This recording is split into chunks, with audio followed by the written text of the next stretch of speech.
thing to do in hip hop? Maybe learn the new techniques and moves that we've tried. Yeah. Walk around and sometimes dance.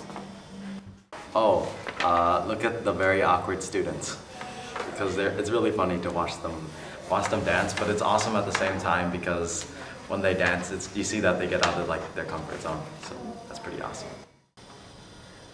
Watch them dance. Show off to my kids. My favorite thing in hip hop would have to be its community, just because it's really accepting and open to everyone. Like we don't even if you're not a dancer or a DJ or anything close to it, you can show up to any of our events. We welcome you with open arms, and we have a huge diversity in the hip hop field since hip hop is worldwide.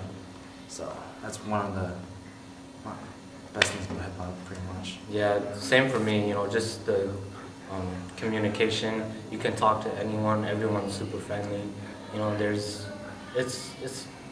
It's pretty much another culture, another language, and yeah, it's a pretty amazing thing.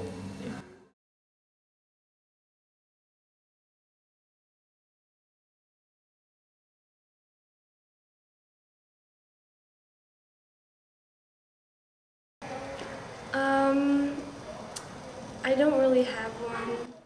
No. I like the flare, but there's no way I can show you. Okay. Boom! I know, right? Mind blowing. I don't have.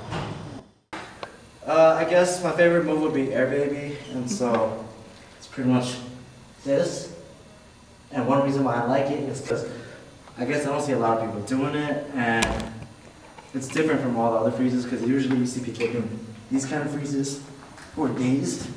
Do a set into it. Oh, and this is how I usually transition into it. So.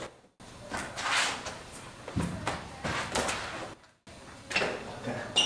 And that's my favorite move there, baby. Opa. Your turn. I don't know, really. I think my favorite move is probably air chair. So there's different ways to go into it.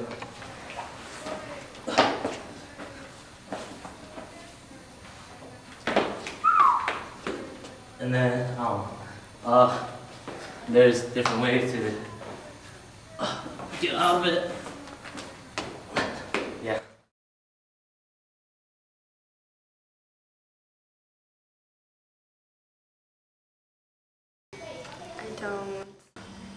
I don't. I don't remember where it's from, but I don't know. I don't know where it's from. Actually, I just know that hip hop's becoming more and more popular in the Hmong community. So there's things at J4. They have hip hop b-boy battles and everything. So yeah, that's all I know about it, and it's fun. About it? I don't know all of it, but everything in detail. But I know it was started in the Bronx, New York in '73. Started out with rocking. Rocking is just dissing each other. Oh, look at those shoes, or hand movements, and rocking down, and then people started evolving and taking it to the floor, and then yeah, there's a bunch of controversy over who started it, but yeah, I know that's where it started, and that's how it started with rockers, and it's evolved ever since then. Yeah. The late 80s that hip hop, people starting to die out. Yeah, it was The late 80s, right? So one thing I know about it is that when breaking was starting to die out, and it was in the late 80s, it wasn't dying out, it was just that a lot of people were starting to move on to different dances and I guess getting away from the whole breaking scene. And although it may seem like that, just because there was no way to connect all the breakers from different areas, one way that it was, the solution to that was Battle of the Year, which was an international event where crews from all nations were invited to compete as a title as the crew of the year. And so pretty much by doing that, it allowed all the b-boys to see and come together and be like, oh, we're not the only people that are still breaking, even though it's dying out. There's people. Yeah, that's just breaking in general. Hip hop overall, you know, it's been alive for a long time. Like DJs, MCs, writers, yeah, a lot of that. And yeah, you know, it all started out with music, so DJing, and that's how everything came together.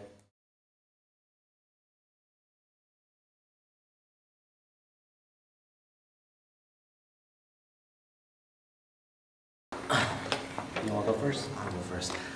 I don't remember exactly when I started, but I know it was around probably my transition between 8th grade and freshman year to high school.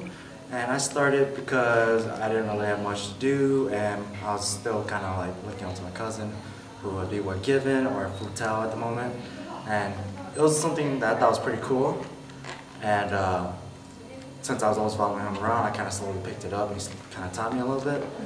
And then from there, I kind of got really into it, and I pushed myself to continue dancing.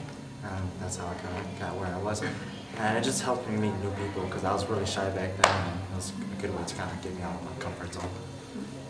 And then, yeah, I started around that same time too, my 8th grade to freshman year.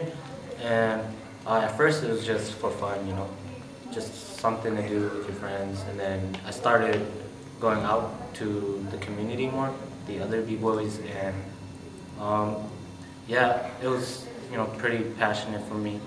And it got really serious when I went to go visit New York, when, you know, where it started, the Bronx. And it was just, you know, very, very underground, very pure. And that's when, you know, I knew this was something I really liked to do. And I've been doing it ever since. Yeah.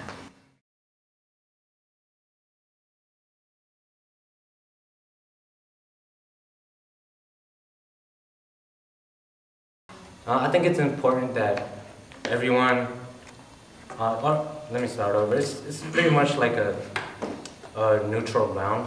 Like, not everybody knows how to do it. At first, they may know what it is, but everybody's on the same level when you're teaching them. And it kind of gives everyone a motivation to, you know, teach each other and look at each other and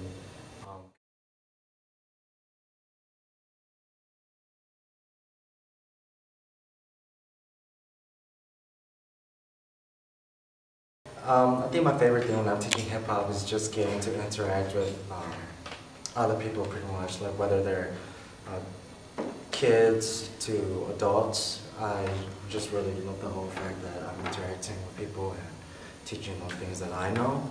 And usually by doing that, I learn something else in return about how well I know myself as a dancer. So when I'm teaching you guys are also teaching me about myself. So that's one thing I find really interesting about being a teacher and teaching other people.